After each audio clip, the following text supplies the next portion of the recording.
Hello. I would like to talk about the issue of the existence of God, which was debated in April 2009 in Biola University between William Lane Craig and Christopher Hitchens.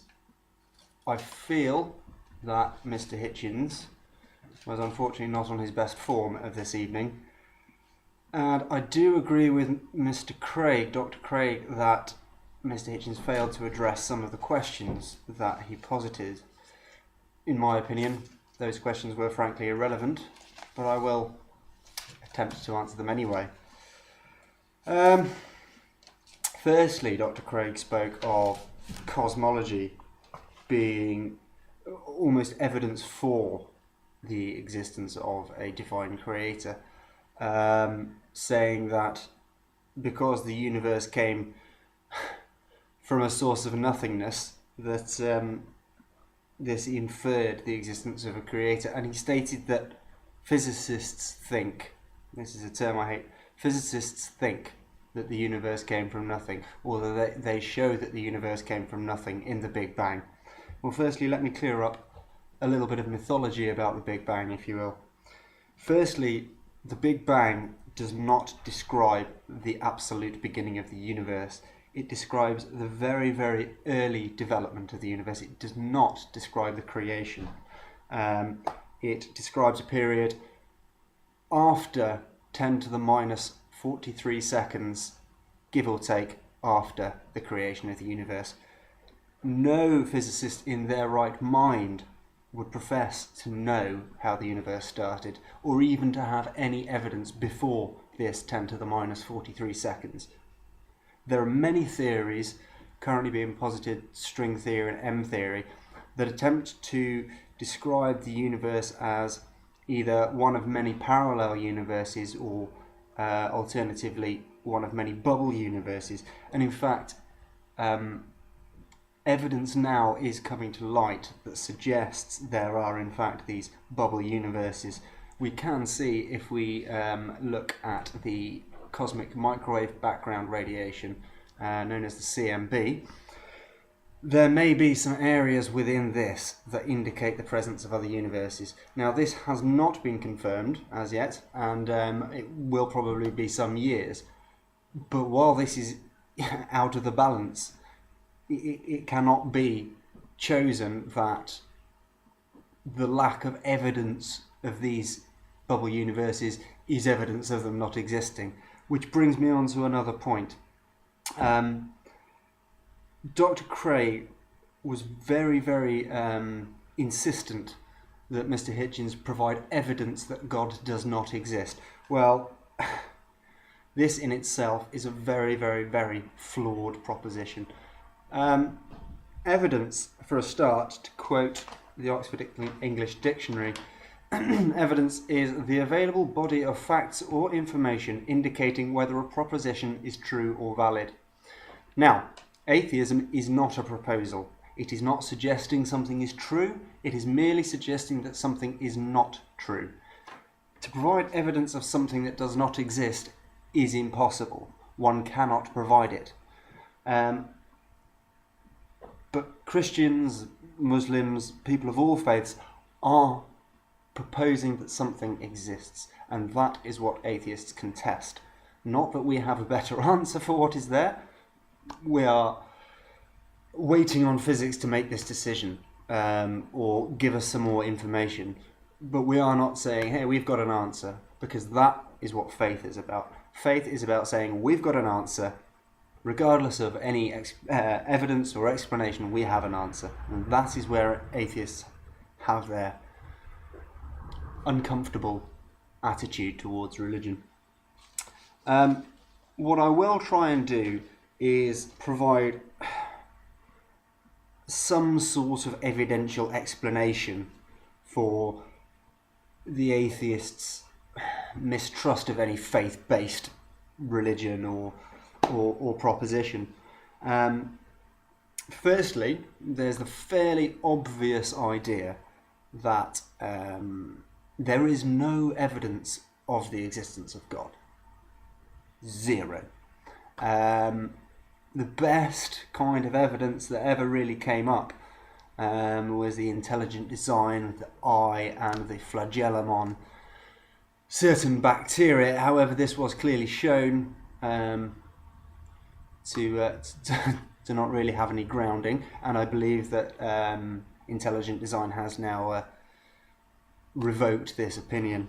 But yes, there is no evidence of God. The closest thing to evidence we have are a number of books written several thousand years ago. The people that wrote the books were in nothing like... the people that wrote these books were not in possession of the information that we are in possession of today. For all we know, those books were intended as a story. We don't really know. It's merely a book. I could take a copy of The Lord of the Rings, say. Why is the Bible any more of a description of truth than The Lord of the Rings? If you were to stumble upon both books at once, how would you decide which one was true and which one was not? Obviously, one is full of bizarre creatures and crazy monsters, and the other one was written in the 50s. So, also, I would like to look at, for evidence of the non-existence of God, I would like to point out the number of times for which God's assistance has been requested by people, and the number of times in which he has actually intervened. I think if you look at something like the Second World War, I'm sure many people, millions of them in fact, during the Second World War would have prayed to God to save them, and well, he did nothing. The only people who did do anything were the Allies, and admittedly we didn't do a fantastic job, but at least we did more than God did anyway. Also, one thing that sits very uncomfortably with me as to the Bible, the Quran, any other holy scripture, is that none of them provide an accurate description of the universe. All of them have described the earth as basically being the centre of everything, and we've learnt that that's not true. And these days, the Catholic Church, other faiths do acknowledge this. And also now they appear to be acknowledging the fact that the universe is vastly older than the Bible ever said or any other scripture said. And I do wonder that if a scripture that is supposed to be about God, from God, cannot accurately describe the universe, then how can it possibly explain to us how to live our lives? If it cannot address this most fundamental aspect of our existence, why should we turn to these scriptures for our morality and for our beliefs? It frankly baffles me as to why a sane, rational human being might take one of these scriptures as gospel and follow it, when frankly it shows us nothing that we cannot work out for ourselves. Okay, the next point I would like to go on to, Dr. Craig was very adamant that the fine-tuning, as it is called, of the universe indicates that there is a creator. What he posits is, it's very true, that the universe is so carefully balanced, the fundamental forces of nature are so just right for life to exist, that this must be because God has built it for us. Well, I would like to refer to something from Mr. Hitchens' past that he mentioned in his book, God is Not Great.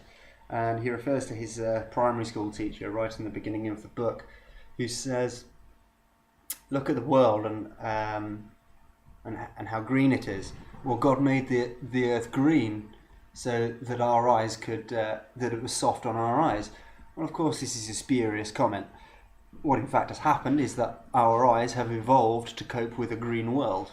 If we'd have grown up in a world where all the grass was purple with red spots on, I'm sure we would find purple and red spots a lot more comforting to look at than we actually do. And this relates to the anthropic principle, the principle that the universe is the way it is so that we can live in it. Well, to me, it is much more likely that we fit in this universe because it is the way it is. Whether there are many kinds of universe, many different universes, or just this one, life could not evolve in its current form if the universe wasn't the way it is. We have evolved because the universe has made us evolve this way. I think it's very arrogant of anybody to suggest that the universe is built for us. We are a tiny, tiny, tiny percentage of the matter in the universe. We are a dust mote in a vast universe. To suggest that that whole universe was created for such an infinitesimally small part of it is both arrogant and egotistical.